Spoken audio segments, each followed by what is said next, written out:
Hello, welcome to law excellence.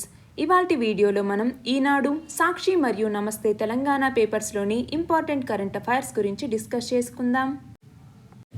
ఇవాల్టి మన first article వచ్చేసి మారక ద్రవ్యాల వ్యతిరేక దినోత్సవం గురించి. కేంద్ర సామాజిక న్యాయ సాధికారత మంత్రిత్వ శాఖ ఆధ్వర్యంలో అఖిల భారత వైద్య విజ్ఞాన సంస్థ అంటే ఎయిమ్స్ అన్నటువంటిది, అలాగే national drug defenders treatment centre ఇవి సంయుక్తంగా magnitude of substance use in India 2019 పేరిట ఒక నివేదికను రూపొందించాయి. దేశవ్యాప్తంగా మొత్తం 186 జిల్లాల్లో సిబ్బంది 2 లక్షలకు పైగా ఇళ్లకి వెళ్లి మొత్తం 4.73 లక్షల మందిని వ్యక్తిగతంగా కలిసి వివరాల్ని సమీకరించారు. మత్తుమందుల వినియోగం మీద క్షేత్రస్థాయిలో ఇంత సూక్ష్మ పరిశీలన ఇంతకు ముందు ఎప్పుడూ కూడా జరగలేదు. అయితే దేశ జనాభాలో 2.8% గంజాయి, 2.1% ఓపియాయిడ్ అంటే ఓపియం అంటాము నల్లమందు అనేసి, హెరాయిన్ ఇలాంటి మత్తు మందులు వాడుతూ ఉన్నారు అన్నట్టుగా ఈ సర్వేలో తెలిసింది. అయితే ఇంకా కొద్ది మంది ఇతరత్ర రసాయన మారక ద్రవ్యాల్ని కూడా వాడుతూ ఉన్నారు. ఒక మోస్తరు పట్టణాల్లో కూడా గంజాయి అన్నటువంటిది విచ్చలవిడిగా లభిస్తోంది. ఒకప్పుడు ఊరికి దూరంగా నిర్మానుష్య ప్రాంతాల్లో జరిగేటటువంటి గంజాయి పార్టీలు లాంటివి ఇప్పుడు కాలనీల్లోకి కూడా చేరాయి. మధ్యతరగతి యువత కూడా గంజాయిని సేవిస్తూ ఉంటే సంపన్నులేమో కొకైన్, హెరాయిన్ లాంటి వాటికి అలవాటు పడుతూ ఉన్నారు.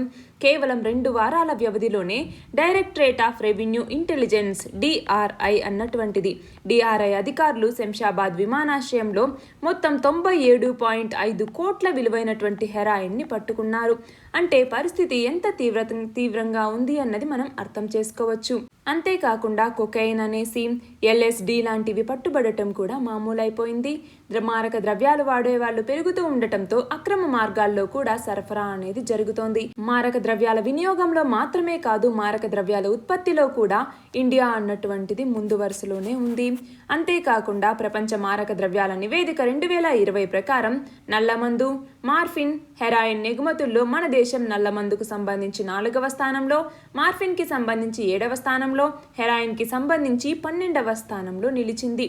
అంతేకాకుండా పరాగ్వే మరియు అమెరికాల తర్వాత గంజాయిని అత్యధికంగా భారత్లోనే స్వాధీనం చేసుకుంటూ ఉన్నారు.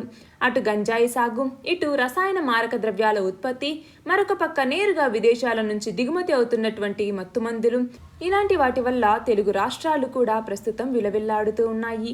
DRI 2019-20లో దేశవ్యాప్తంగా అత్యధికంగా ఉత్తరప్రదేశ్లో మత్తుమందుల్ని స్వాధీనం చేసుకుంది. ఆ తర్వాత మహారాష్ట్ర, తెలంగాణ అన్నవి నెక్స్ట్ స్థానాల్లో ఉన్నాయి. NCB అధికారులు ఈ ఏడాదిలో అంటే 2021లో ఇప్పటి వరకు తెలంగాణలో మొత్తం 4100 కిలోల గంజాయిని ఇప్పటి వరకు స్వాధీనం చేసుకున్నారు.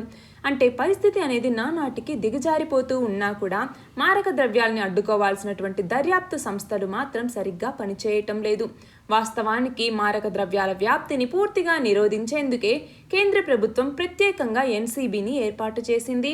హైదరాబాద్లో కూడా దీనికి సంబంధించినటువంటి ఒక విభాగం అనేది ఉంది.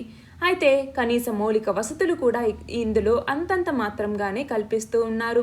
అలాగే రాష్ట్ర స్థాయిలో మత్తుమందుల్ని అడ్డుకోవాల్సినటువంటి ఆబ్కారీ శాఖ మద్యం అమ్మకాలు, ఉల్లంఘనలు ఈ చర్యలకి మాత్రమే పరిమితమవుతూ ఉంది. అయితే ఎంత సరఫరా అవుతున్నా కూడా మత్తుమందుల్లో 1% కూడా పట్టుబడటం లేదు అన్నటువంటిది నిజం.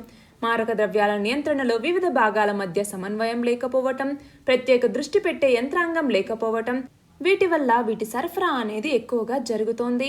అమెరికా అయితే మత్తుమందుల నిరోధానికి గడిచిన 50 ఏళ్లలో $1,00,000 కోట్ల ఖర్చు చేసింది. అయితే మన దగ్గర మాత్రం సదుపాయాలు సరిగ్గా లేవు. లక్ష్యం లేని దర్యాప్తు సంస్థలతో మనం కాలం వెళ్లబుచ్చుతూ ఉన్నాము. కాబట్టి ఇప్పటికైనా దిద్దుబాటు చర్యలు చేపట్టకపోతే యువత భవిష్యత్తు ప్రమాదంలో పడుతుంది అన్నటువంటిది ఈ ఆర్టికల్. ఇక్కడ క్వశ్చన్ చూడండి, మారక ద్రవ్యాల వ్యతిరేక దినోత్సవాన్ని ఎప్పుడు నిర్వహిస్తారు? జూన్ 26వ తేదీని మారక ద్రవ్యాల వ్యతిరేక దినోత్సవంగా నిర్వహిస్తారు. మన నెక్స్ట్ ఆర్టికల్ వచ్చేసి కరోనా సంక్షోభం వల్ల పిల్లల మీద తీవ్రమైనటువంటి ప్రభావం అనేది పడింది. పిల్లల యొక్క ప్రవర్తనలో తీవ్రమైనటువంటి మార్పులు వస్తున్నాయి అన్నట్టుగా మానసిక నిపుణులు చెప్తూ ఉన్నారు.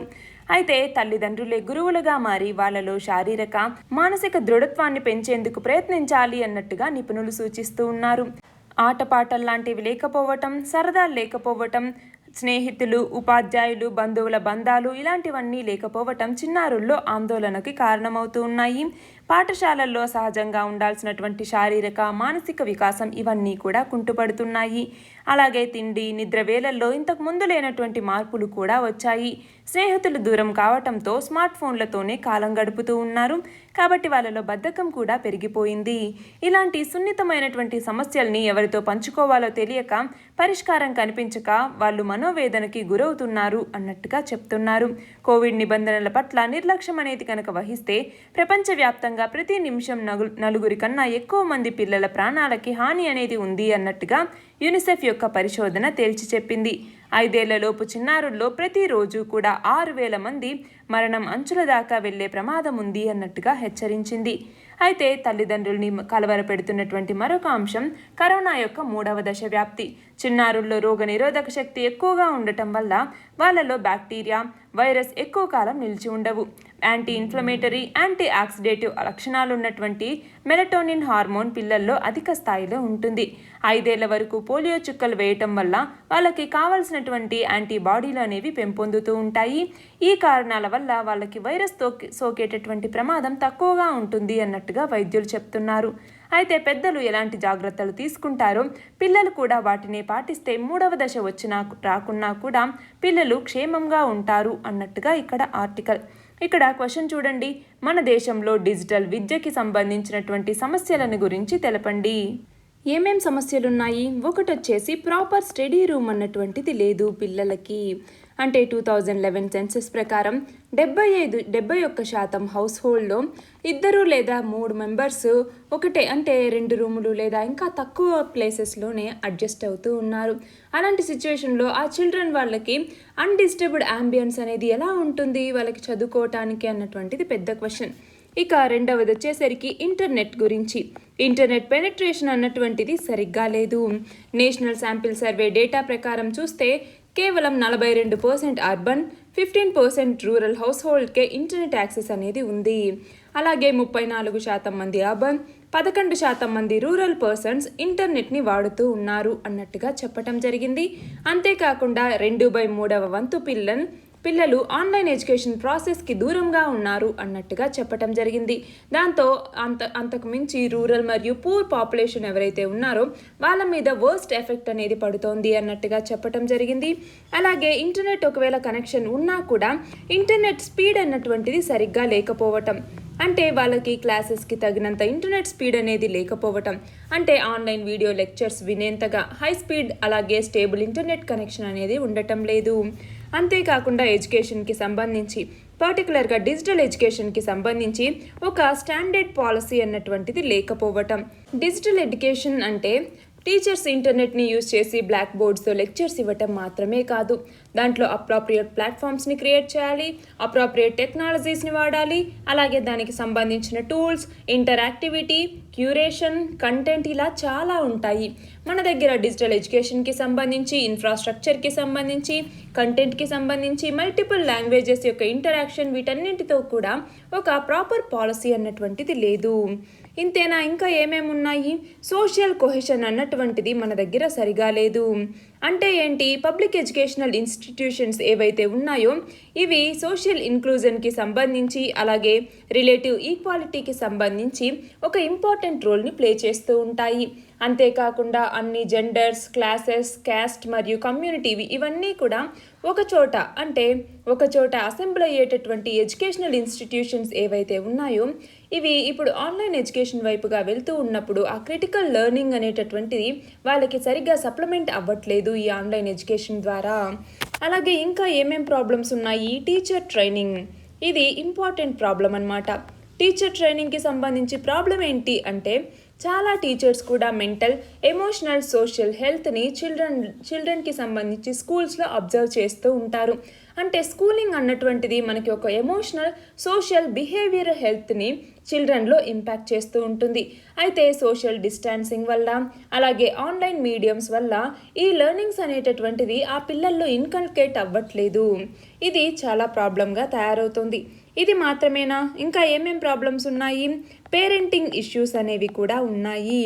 పేరెంటింగ్ ఇష్యూస్ అంటే ఏంటి? చాలామంది స్కూల్స్ పేరెంట్స్ వాళ్ళ యొక్క వర్క్ స్పేసెస్లో పోస్ట్ లాక్డౌన్కి సంబంధించి చిల్డ్రన్ని స్కూల్స్ నుంచి బయటికి తీసుకొచ్చేస్తున్నారు. అంటే వాళ్ళ యొక్క పేరెంటింగ్ ఇష్యూస్కి సంబంధించి. అంటే ఏంటి, చిల్డ్రన్ యొక్క సేఫ్టీ అనేదే ఇంపార్టెంట్ అన్నట్టుగా వాళ్ళని విద్యా విధానానికి దూరం చేస్తూ ఉన్నారు. ఇది చాలా పెద్ద ప్రాబ్లంగా మారుతోంది అన్నట్టుగా. ఇవన్నీ కూడా డిజిటల్ విద్యకి సంబంధించి మన దేశంలో ఉన్నటువంటి సమస్యలు. మన నెక్స్ట్ ఆర్టికల్ వచ్చేసి సుమారు 136,000 కిలోమీటర్ల నిడివి ఉన్నటువంటి జాతీయ రహదారులున్న మన దేశంలో 176,000 కిలోమీటర్లకు పైగా రాష్ట్ర హైవేలు, 59 లక్షల కిలోమీటర్ల దాకా ఇతర రోడ్లు ఉన్నాయి. అయితే మన దగ్గర శాస్త్రీయత, నిర్దిష్టత అనేది లేదు. దాంతో రోడ్ల నిర్మాణం, డిజైనింగ్ లాంటి తప్పిదాలకి అతివేగం, నిర్లక్ష్యపూరితమైనటువంటి డ్రైవింగ్, మద్యపానం లాంటివన్నీ కూడా దీంతో జతకట్టి ప్రజల యొక్క ప్రాణాలకి ముప్పు అనేది వాటిల్లుతోంది. ఒక్క జాతీయ రహదారులు మాత్రమే కాకుండా ఎక్కడ ఏ పరిధిలోనైనా కూడా రోడ్డు నిర్మాణంలో ఖచ్చితంగా నాణ్యత ప్రమాణాలని పాటించి తీరాలి. గుంతలు లేనటువంటి రోడ్లు, సరైనటువంటి పాదచారి బాటలు ప్రతి పౌరుడి యొక్క ప్రాథమిక హక్కు అన్నట్టుగా 6 ఏళ్ల క్రితం బాంబే హైకోర్టు చెప్పటం జరిగింది. రహదారులు సక్రమంగా లేకపోయినా, వీధులు మరియు పాదచారి బాటలు గుంతలమయమైనా కూడా పౌరుల యొక్క ప్రాణాలకే ముప్పు అన్నట్టుగా బెంగళూరు నగరపాలికని కర్ణాటక హైకోర్టు తప్పుపట్టింది. అయితే క్షేత్రస్థాయిలో మాత్రం ఈ పరిస్థితులు అనేవి ఇలానే ఉన్నాయి. కొత్తగా వేసిన రహదారులు కూడా 2-3 నెలలైనా గడపక ముందే వర్షంతో ఇవి గుంతలమయమైపోయి కొన్నిసార్లు మొత్తం కొట్టుకుపోతూ ఉన్నాయి. అయితే హైదరాబాద్, విజయవాడ, కొచ్చి, ముంబై, కోల్కతా ఇలా ఎక్కడ చూసినా కూడా ఇలాంటివే కనపడుతూ ఉన్నాయి. రోడ్ల నిర్మాణానికి కనీసం ఎంత ఖర్చు అవుతుంది అన్నటువంటిది కూడా విస్మరించి తక్కువ ధర పేర్కొన్నటువంటి వాళ్ళని గుత్తేదారులుగా నియమించటం జరుగుతోంది. దాంతో ఎక్కడికక్కడ అవినీతి అనేది పేరుకుంటోంది. రోడ్ల నిర్మాణం అనేటటువంటిది సరిగ్గా జరగటం లేదు. వచ్చే 2 ఏళ్లలో రహదారి నిర్మాణ పద్దు కింద మొత్తం 15 లక్షల కోట్ల మేర వ్యయీకరిస్తాము అన్నట్టుగా కేంద్ర మంత్రి నితిన్ గడ్కరీ చెప్పటం జరిగింది. అందులో జాతీయ రహదారులతో పాటు సాధారణ రోడ్ల నిర్మాణ వ్యయం కూడా కలిసి ఉంది. అయితే అంత మొత్తం ప్రజాధనంలో ప్రతి రూపాయి కూడా సద్వినియోగం అయ్యేలాగా ఒక మెరుగైనటువంటి కార్యాచరణను రూపొందించాలి. అధ్వాన్నమైనటువంటి రహదారులకి బాధ్యులైనటువంటి గుత్తేదారులకి 10 కోట్ల వరకు జరిమానా, ప్రమాదాలు చోటు చేసుకున్నటువంటి పక్షంలో 2 ఏళ్ల పాటు సస్పెన్షన్ విధించేలాగా నూతన విధానాన్ని క్రోడీకరించాము అన్నట్టుగా ఎన్హెచ్ఏఐ ప్రకటించింది. అలాంటి విధి విధానాలు పకడ్బందీగా అమలు చేస్తే రహదారి నిర్మాణ స్థాయి ప్రమాణాలు కూడా గుణాత్మకంగా మెరుగుపడతాయి అన్నటువంటిది ఈ ఆర్టికల్. ఇక్కడ క్వశ్చన్ చూడండి, ప్రధానమంత్రి గ్రామ్ సడక్ యోజన ఈ పథకాన్ని ఏ సంవత్సరంలో తీసుకొచ్చారు? ఈ పథకం గురించి వివరించండి. ప్రధానమంత్రి గ్రామ్ సడక్ యోజన లేదా prime ministers village road scheme అన్నటువంటిది ఇండియాలో ఆల్ వెదర్ రోడ్ కనెక్టివిటీని అన్కనెక్టెడ్ విలేజెస్కి కూడా అందించాలి అన్నటువంటి లక్ష్యంతో 2000వ సంవత్సరంలో ఆగస్టు 15వ తేదీన ఈ పథకాన్ని ప్రారంభించటం జరిగింది. దీని ద్వారా ఇది ఒక సెంట్రల్లీ స్పాన్సర్డ్ స్కీమ్ అన్నమాట. అప్పటి ప్రైమ్ మినిస్టర్ అయినటువంటి అటల్ బిహారీ వాజ్పేయి దీన్ని ప్రారంభించారు. దీని కింద 2003 నాటికి 1000 మంది పాపులేషన్ ఉన్నటువంటి వాళ్ళకి అన్ని విలేజెస్కి కూడా రోడ్స్ ప్రొవైడ్ చేయాలి. 2007వ సంవత్సరం నాటికి 500% ఉన్నటువంటి పాపులేషన్ ఉన్నటువంటి విలేజెస్కి కూడా రోడ్స్ని ప్రొవైడ్ చేయాలి. అలాగే 2003 నాటికి tribal, desert area villages, hill states వీటన్నీ కూడా అన్నిట్లో 500% పాపులేషన్ ఉంటే అంటే అంతకన్నా ఎక్కువగా ఉన్నటువంటి విలేజెస్కి రోడ్స్ని ప్రొవైడ్ చేయాలి. అలాగే 2007 నాటికి ఏవైతే ఈ hill states, tribal, desert area villages వీటిలో 250% అంతకన్నా ఎక్కువగా పాపులేషన్ ఉంటే అలాంటి వాళ్ళకి కూడా రోడ్స్ని ప్రొవైడ్ చేయాలి అన్నట్టుగా లక్ష్యంగా పెట్టుకోవటం జరిగింది. దీనికి సంబంధించి సెంట్రల్లీ స్పాన్సర్డ్ స్కీమ్ అని చెప్పుకున్నాం కదా. దీని కింద సెంటర్ అన్నటువంటిది 60% ఇవ్వటం జరుగుతుంది. స్టేట్ 40% మనీని పెట్టుకోవాల్సి ఉంటుంది. మన నెక్స్ట్ ఆర్టికల్ వచ్చేసి భారత్ సరిహద్దుల్లో కృత్రిమంగా రోడ్లని, గ్రామాలని నిర్మిస్తూ మౌలిక సదుపాయాలని చైనా బలోపేతం చేసుకుంటోంది. అందులో భాగంగా ఇప్పుడు ఏకంగా బుల్లెట్ రైల్ని వాస్తవాధీన రేఖ యొక్క సమీపానికి తీసుకురావటం జరిగింది. తూర్పు లదాఖ్లో ఉద్రిక్తతలు ఇంకా కొనసాగుతూ ఉన్నటువంటి తరుణంలోనే అరుణాచల్ ప్రదేశ్కి సమీపంలో ఉన్నటువంటి వ్యూహాత్మక ప్రాంతమైనటువంటి నింగ్చి దీనిని కలుపుతూ తొలి పూర్తి స్థాయి ఎలక్ట్రిక్ బుల్లెట్ రైల్ని ప్రారంభించింది. దీంతో వాస్తవాధీన రేఖ అంటే లైన్ ఆఫ్ యాక్చువల్ కంట్రోల్ అంటాము, LOA అనేసి. దీని దగ్గరికి ఈ చైనా అన్నటువంటిది తన యొక్క సాయుధ బలగాల్ని మోహరించటం మరింత తేలిక కాబోతోంది. ఈ హై స్పీడ్ బుల్లెట్ రైల్ అన్నటువంటిది గంటకి 160 కిలోమీటర్ల వేగంతో ప్రయాణిస్తుంది. అయితే రోడ్డు మార్గం ద్వారా 5 గంటలు పట్టే సమయం బుల్లెట్ రైలుతో 3.5 గంటలకే పరిమితం కాబోతోంది. అంతేకాకుండా చెంగ్డు, లాసా వీటి మధ్య రైలు మార్గాన్ని చైనా కీలకంగా భావిస్తోంది.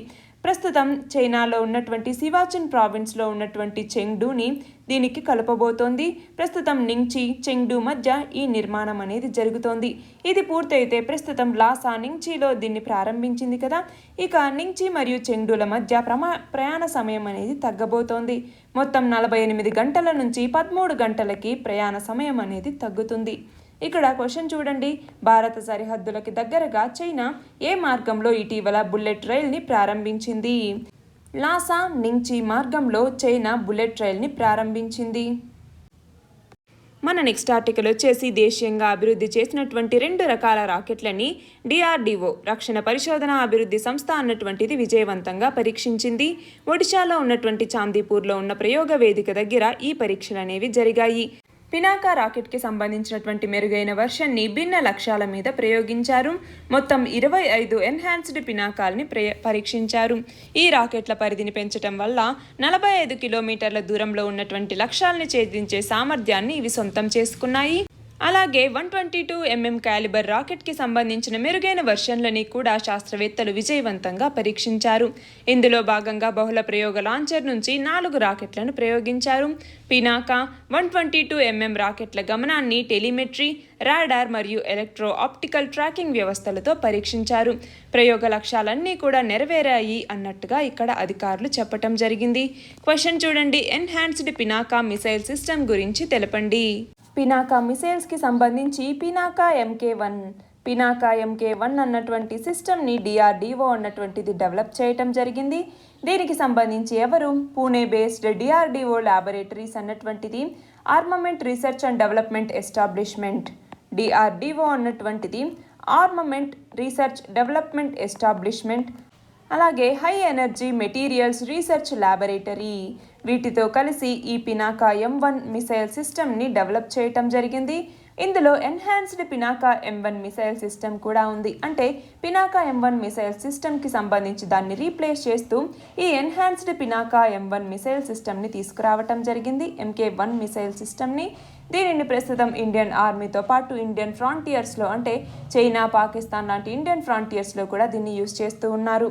ఈ పినాకా మార్క్ 1 లేదా MK1కి సంబంధించి దీని యొక్క రేంజ్ వచ్చేసి 38 కిలోమీటర్లుగా ఉంటే దీని యొక్క ఎన్హాన్స్డ్ వర్షన్ ఏదైతే ఉందో ఈ ఎన్హాన్స్డ్ వర్షన్ అన్నటువంటిది మొత్తం 45 కిలోమీటర్ల రేంజ్ని కలిగి ఉంది. అంతేకాకుండా కొన్ని అడిషనల్ ఫీచర్స్ని కూడా యాడ్ చేసి DRDO అన్నటువంటిది దీనికి సంబంధించినటువంటి టెస్ట్ని క్యారీ అవుట్ చేయటం జరిగింది. లేటెస్ట్ టెస్ట్ అన్నటువంటిది ఏదైతే ఇంతకుముందు మిసైల్ ట్రయల్స్ అనేవి ఉన్నాయో దాంతోపాటు వీటిని కండక్ట్ చేయటం జరిగింది. మినిస్ట్రీ ఆఫ్ డిఫెన్స్ అన్నటువంటిది ఈ పినాకా మిసైల్ సిస్టమ్స్కి సంబంధించి దాని యొక్క ఇండక్షన్ 2024 లోపు పూర్తి చేస్తాము అన్నట్టుగా చెప్పటం జరిగింది. మొత్తం 6 పినాకా రెజిమెంట్స్ అనేవి ఉన్నాయి. మొత్తం 114 లాంచర్స్ అనేవి ఉన్నాయి. వీటిలో automated gun aiming and position system అనేది ఉంది. మొత్తం 45 కమాండ్ పోస్టులు, 330 వెహికల్స్ దీనికి సంబంధించి ఉన్నాయి. ఈ పినాకా మిసైల్ సిస్టమ్కి సంబంధించి 1980ల సంవత్సరంలో DRDO అన్నటువంటిది ఈ Pinaka multi barrel rocket system యొక్క డెవలప్మెంట్ని స్టార్ట్ చేయటం జరిగింది. మన నెక్స్ట్ ఆర్టికల్ వచ్చేసి బ్లాక్ ఫంగస్ లేదా మ్యూకోర్మైకోసిస్ లేదా జైకోమైకోసిస్ గురించి. ఆంధ్రప్రదేశ్ రాష్ట్రంలో బ్లాక్ ఫంగస్ కేసులు అనేవి పెరిగిపోతూ ఉన్నాయి. కోవిడ్ కేసులు మరణాల మాదిరిగానే ప్రతిరోజు నమోదవుతూ ఉన్నాయి. రాష్ట్రంలో ఇప్పటి వరకు నమోదైనటువంటి కేసుల యొక్క అంటే కరోనా యొక్క కేసుల మరణాల రేటు 0.66% ఉంటే బ్లాక్ ఫంగస్ కేసులు మాత్రం 6.8% ఎక్కువగా ఉన్నాయి. అంటే బ్లాక్ ఫంగస్తో చనిపోతున్నటువంటి వాళ్ళ రేటు అనేది 6.8%గా ఉంది. ప్రధాన కోవిడ్ ఆసుపత్రుల్లో 100 మంది కోవిడ్ బాధితులు ఉంటే బ్లాక్ ఫంగస్ బాధితులు 50 నుంచి 60 మంది ఉంటూ ఉన్నారు.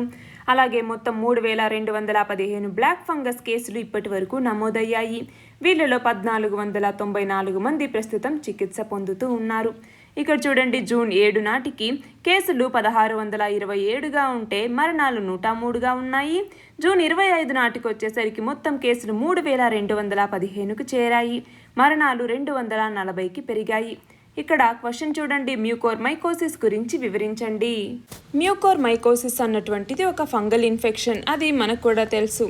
ఈ ఫంగల్ ఇన్ఫెక్షన్స్కి సంబంధించి మ్యూకోర్మైకోసిస్ అంటే బ్లాక్ ఫంగస్తో పాటు ఎల్లో ఫంగస్ అనేసి ఇలా కొన్ని రకాల ఫంగస్లు ఇప్పుడు బయటపడుతూ ఉన్నాయి. మ్యూకోర్మైకోసిస్ అన్నటువంటిది కరోనా నుంచి కోలుకున్నటువంటి పేషెంట్లలో ఇది ఎక్కువగా సోకుతోంది. ఇందులో కొన్ని మోల్డ్లు గుంపులుగా ఉంటూ ఈ వ్యాధిని వ్యాపింపజేస్తాయి. వాటినే మ్యూకోర్మైసెట్స్ అనేసి పిలుస్తూ ఉంటారు. ఇది పాతదే అయినా కూడా, ఇప్పుడు కొత్తగా వచ్చింది ఏం కాదండి. మ్యూకోర్మైకోసిస్ పాతదే అయినా కూడా దీని యొక్క వ్యాప్తి అనేది ఇప్పుడు ఎక్కువైందంతే. బ్లాక్ ఫంగస్ అన్నటువంటిది వ్యాధి నిరోధక శక్తి తక్కువగా ఉండే వాళ్ళకి, అనారోగ్యంతో బాధపడే వాళ్ళకి ఇది సోకుతుంది. ఇది సోకితో శరీరంలో ఉన్నటువంటి వ్యాధి నిరోధక శక్తి అనేది మరింతగా తగ్గిపోతుంది. దీర్ఘకాలిక వ్యాధులు ఉన్న వాళ్ళకి ఇది సోకే ప్రమాదం అన్నటువంటిది ఎక్కువగా ఉంటుంది.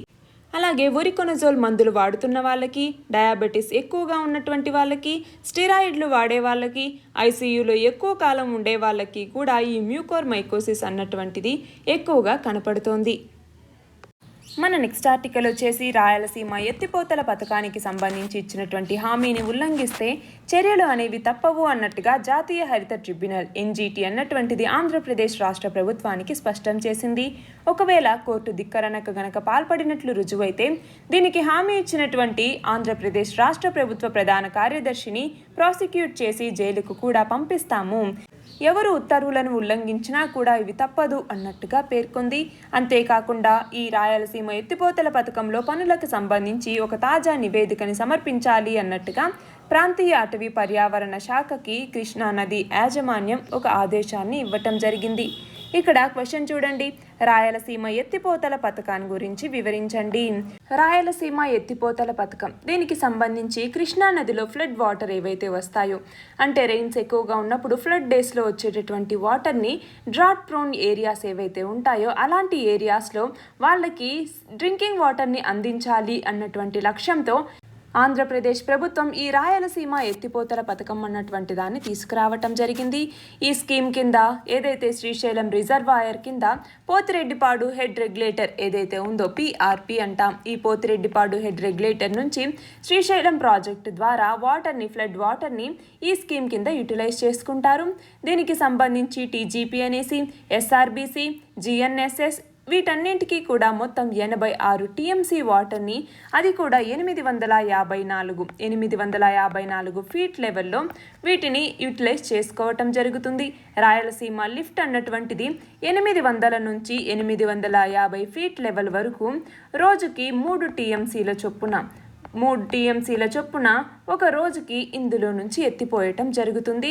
ఒకవేళ 854 ఫీట్ లెవెల్కి గనక అంతకన్నా తక్కువగా గనక ఉంటే ఆ లిఫ్ట్ చేయటం అనేది ఆపేస్తారు, అంటే ఎత్తిపోయటాన్ని ఆపేయటం జరుగుతుంది. అలాగే వాటర్ని పోతిరెడ్డిపాడు నుంచి గ్రావిటీ ద్వారా తీసుకోవటం జరుగుతుంది. అయితే ఈ రాయలసీమ లిఫ్ట్ ఇరిగేషన్కి సంబంధించి తెలుగంగా ప్రాజెక్ట్, టీజీపీ, అలాగే శ్రీశైలం రైట్ బ్యాక్ కెనాల్ అంటాము, ఎస్ఆర్బీసీ, అలాగే గాలేరు నగరి సుజల స్రవంతి, అలాగే Kurnool Kadapa canal, KC canal supplementation, వీటి నుంచి ఈ రాయలసీమ ఎత్తిపోతల పథకానికి నీరు అనేది లభిస్తుంది. మన నెక్స్ట్ ఆర్టికల్ వచ్చేసి కాంట్రిబ్యూటరీ పెన్షన్ సిస్టమ్ గురించి. దీనికి సంబంధించి ఈ పింఛన్ ప్రకారం ఇందులో ఏదైతే ఒక ఉద్యోగికి మూల వేతనం నుంచి ప్రతి నెల కూడా 10% మినహాయిస్తారు. దీనికి ప్రభుత్వం 14% తన యొక్క వాటాగా చెల్లించాలి. కానీ ప్రస్తుతం 10% మాత్రమే చెల్లిస్తోంది. ఈ మొత్తాన్ని కూడా ఉద్యోగి యొక్క ప్లాన్ అంటే శాశ్వత పదవీ విరమణ ఖాతా నెంబర్కి, ఆ ఖాతాకి జమ చేయటం జరుగుతుంది. ఆ సొమ్ముతో నేషనల్ సెక్యూరిటీ డిపాజిట్ లిమిటెడ్ ద్వారా షేర్ మార్కెట్లలో వివిధ పథకాల్లో పెట్టుబడుల్ని పెడతారు. అలాగే ఉద్యోగ పదవీ విరమణ చేసే రోజు నాటికి ఆ ప్లాన్లో ఎంత మొత్తం ఉందో అందులో నుంచి 60% ఒకేసారి ఉద్యోగికి అందిస్తారు. షేర్ మార్కెట్లో గనక నష్టాలు వస్తే అవి పోను ఆ రోజు నాటికి ఎంత ఉంటే అంతే ఇస్తారు. అంతేకాకుండా ఆ మొత్తం శాతంలో, ఆ 60%లో కూడా 20% మళ్ళీ పన్నుగా ఉద్యోగి ప్రభుత్వానికి చెల్లించాల్సి ఉంటుంది. మిగిలినటువంటి 40% ఏదైతే ఉందో దాన్ని తిరిగి షేర్ మార్కెట్లోనే పెట్టుబడిగా పెట్టి ప్రతి నెల వచ్చే లాభాన్ని పింఛన్గా చెల్లిస్తూ ఉంటారు. అయితే మొదట్లో ఈ కాంట్రిబ్యూటరీ పెన్షన్ సిస్టమ్కి గ్రాట్యుటీ అనేది లేదు. గత ప్రభుత్వ హయాంలో గ్రాట్యుటీ, కుటుంబ పింఛన్ ఇచ్చేందుకు అంగీకరించి దీన్ని అమలు చేస్తూ ఉన్నారు. అంతేకాకుండా ఉద్యోగి పదవీ విరమణలోగా మరణిస్తే బాధిత కుటుంబానికి అందించే మొత్తం కూడా చాలా తక్కువగా ఉంది. అందుకే కుటుంబ పింఛన్ ఇవ్వాలి అన్నట్టుగా నిర్ణయించారు. దాని ప్రకారం ఉద్యోగి సర్వీస్లో ఉండగా మరణిస్తే ప్రతి నెల కూడా పింఛన్గా ఇవ్వటం జరుగుతుంది. దీనికి సర్వీస్లో చేరి 7 ఏళ్లు దాటి ఉండాలి. అదే 7 ఏళ్లలోపు గనక మరణిస్తే 30% మాత్రమే పింఛన్గా ఇస్తారు. అయితే వీళ్ళ యొక్క ఖాతాలో ఉన్నటువంటి సొమ్ము మొత్తం ప్రభుత్వానికి ఇవ్వాల్సి ఉంటుంది. సర్వీస్లో ఉండగా ఆరోగ్య పథకం వర్తిస్తూ ఉన్నా కూడా పదవీ విరమణ తర్వాత ఆ ప్రయోజనాలు కొత్త పింఛన్ విధానంలో ఉన్నటువంటి ఉద్యోగికి దక్కటం లేదు. పాత పెన్షన్ విధానంలో ఉన్నటువంటి ఉద్యోగులు ప్రభుత్వ ప్రావిడెంట్ ఫండ్కి ప్రతి నెల నిధుల్ని జమ చేస్తారు. అవసరమైనప్పుడు వాటిని తీసుకుని మళ్ళీ వినియోగించుకోవచ్చు. పదవీ విరమణ తర్వాత జీపీఎఫ్ సొమ్మును వడ్డీతో సహా ప్రభుత్వం ఉద్యోగులకు చెల్లిస్తుంది. అయితే ఈ సిపిఎస్ అంటే కాంట్రిబ్యూటరీ పెన్షన్ సిస్టమ్ ఖాతాకి గనక జమ చేసే డబ్బుల్ని మినహాయించుకోవటం అన్నటువంటిది కూడా ఈజీ కాదు. వెనక్కి తీసుకునేందుకు అవకాశం ఉన్నటువంటి మొత్తం చాలా స్వల్పంగానే ఉండేది. అలాంటి ఈ సిపిఎస్ని రద్దు చేయాలి అన్నట్టుగా డిమాండ్ చేస్తూ ఉన్నారు. దానికి సంబంధించి ఇక్కడ సిపిఎస్ రద్దును కోరుతూ పాదయాత్ర సమయంలో ఒక ఉద్యోగిని అందించినటువంటి ప్లకార్డుతో ఇక్కడ వైఎస్ జగన్ కనపడుతూ ఉన్నారు. అయితే సిపిఎస్ రద్దు మీద సీఎం మాట తప్పటం జరిగింది. ఇప్పటికే టక్కర్ కమిటీ నివేదిక అనేది ఉండగా మళ్ళీ ఇంకొక అధ్యయనం చేయాలి అనేసి చెప్పటం ఎందుకు? ఆ నివేదిక ప్రకారమే గత ప్రభుత్వం కుటుంబ పింఛన్ గ్రాట్యుటీ అమలు చేసింది కాబట్టి ఆ పాత పింఛన్ ప్రకారం ఉద్యోగులు ఎంత నష్టపోతున్నారో ఆ మొత్తం ఇచ్చేందుకు సిద్ధమైంది. ఉద్యోగుల ముందు ఒక ప్రతిపాదనని కూడా ఉంచటం జరిగింది. అంతే తప్ప ఈ సిపిఎస్ని రద్దు చేయలేదు అన్నట్టుగా ఇక్కడ చెప్తున్నారు. క్వశ్చన్ చూడండి, కాంట్రిబ్యూటరీ పెన్షన్ విధానాన్ని వివరించండి అంటే మనం దీని గురించి రాస్తాం.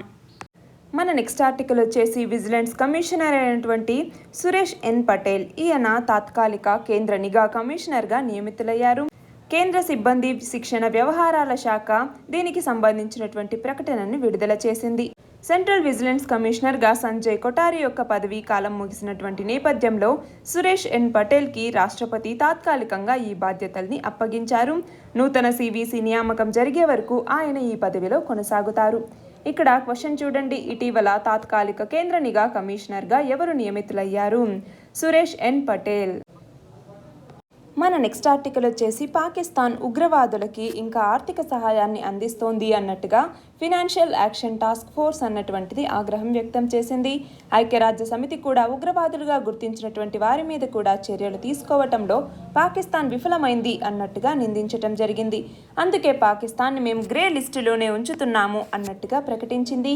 మనీ లాండరింగ్, ఉగ్రవాదులకు నిధులు అందించడానికి వ్యతిరేకంగా ఈ ఎఫ్ఏటిఎఫ్ అంటే ఫినాన్షియల్ యాక్షన్ టాస్క్ ఫోర్స్ అన్నటువంటిది ఏర్పడింది. ప్యారిస్ కేంద్రంగా పనిచేసేటటువంటి ఈ సంస్థ యొక్క వార్షిక సమావేశం వర్చువల్ పద్ధతిలో జరిగింది. ఈ సమావేశంలో తీసుకున్నటువంటి నిర్ణయాల్ని ఈ ఎఫ్ఏటిఎఫ్ అధ్యక్షుడు వెల్లడించారు. ఇందులో భాగంగా పాకిస్తాన్ని గ్రే లిస్ట్లోనే ఉంచుతున్నాము అన్నట్టుగా ప్రకటించడం జరిగింది. ఇక్కడ క్వశ్చన్ చూడండి, ఫినాన్షియల్ యాక్షన్ టాస్క్ ఫోర్స్ని ఎప్పుడు స్థాపించారు? 1989వ సంవత్సరంలో దీన్ని స్థాపించటం జరిగింది. అప్పుడు కేవలం మనీ లాండరింగ్కి సంబంధించి ఉండేది. తర్వాత 2001వ సంవత్సరంలో దీనిని టెర్రరిజం ఫినాన్సింగ్కి అంటే ఉగ్రవాదులకు నిధులు అందించడానికి వ్యతిరేకంగా కూడా దీని యొక్క మ్యాండేట్ని అంటే దీని యొక్క పర్పస్ని ఎక్స్పాండ్ చేయటం జరిగింది. దీని యొక్క హెడ్ క్వార్టర్స్ ఎక్కడ ఉంది?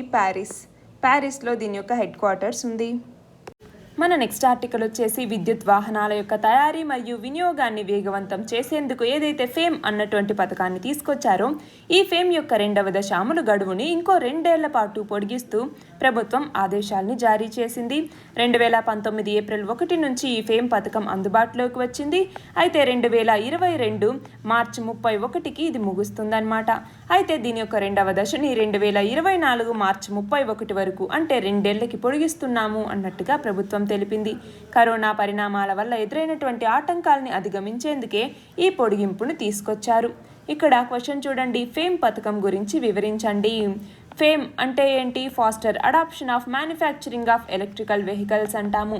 ఈ ఫేమ్ అన్నటువంటి పథకాన్ని తొలిసారిగా ఎప్పుడు తీసుకొచ్చారు? 2015వ సంవత్సరంలో దీన్ని తీసుకురావటం జరిగింది. 2019వ సంవత్సరం మార్చి 31వ తేదీతో ఈ ఫేమ్కి సంబంధించినటువంటి ఫేజ్ 1 అన్నటువంటిది కంప్లీట్ అయింది. దీనికి సంబంధించినటువంటి ఫేజ్ 2 అన్నటువంటిది 2019 ఏప్రిల్ 1వ తేదీన మొదలైంది.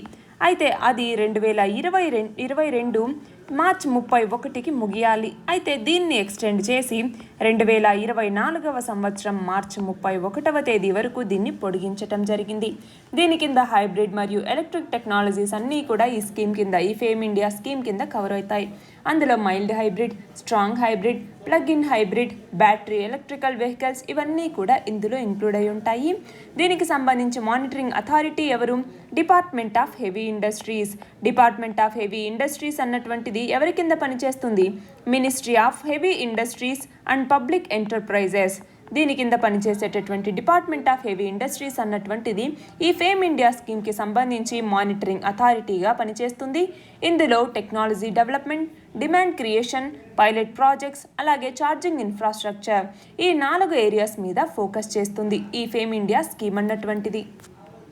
మన నెక్స్ట్ ఆర్టికల్ వచ్చేసి ప్రపంచంలోనే బలమైన హోటల్ బ్రాండ్గా తాజ్ బ్రాండ్ అనేది నిలిచింది అన్నట్టుగా టాటా గ్రూప్ ఆతిథ్య సంస్థ ఇండియన్ హోటల్ కంపెనీ అనేటటువంటిది వెల్లడించింది. బ్రాండ్ ఫినాన్స్ రూపొందించినటువంటి హోటల్ 50-20-21 అన్న నివేదిక ప్రకారం తాజ్ అన్నటువంటి బ్రాండ్ ఈ ఘనత సాధించింది. కరోనా సంక్షోభంలో సవాళ్లు ఎదురైనప్పటికీ కూడా బలమైనటువంటి బ్రాండ్ల జాబితాలో ఇది అగ్రస్థానంలో నిలిచింది. 2016వ సంవత్సరం తర్వాత ఈ సంస్థ ర్యాంకింగ్లోకి మళ్ళీ అడుగుపెట్టింది. 2016లో ఈ సంస్థ 38వ స్థానంలో నిలిచింది. 2021కి వచ్చేసరికి మొదటి స్థానానికి వచ్చేసింది.